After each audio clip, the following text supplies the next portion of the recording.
Soy Rosario Martínez, guatemalteca.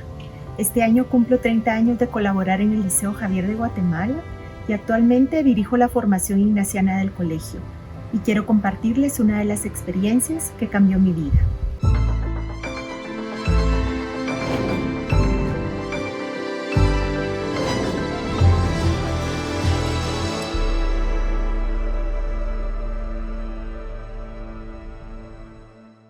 Vengo de una familia y de una formación católica tradicional.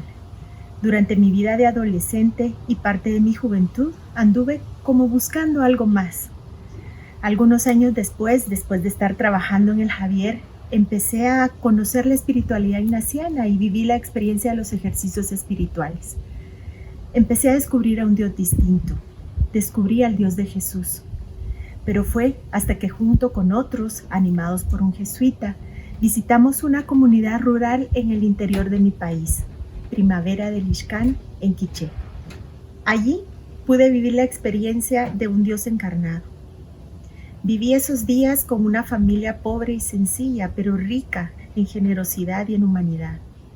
Comidas compartidas alrededor del fuego, momentos de cosecha de frijol en el campo, pláticas nocturnas a la luz de un cabo de vela, compartiendo sus experiencias en la montaña, huyendo de la violencia de la guerra, el silencio sobrecogedor de la noche.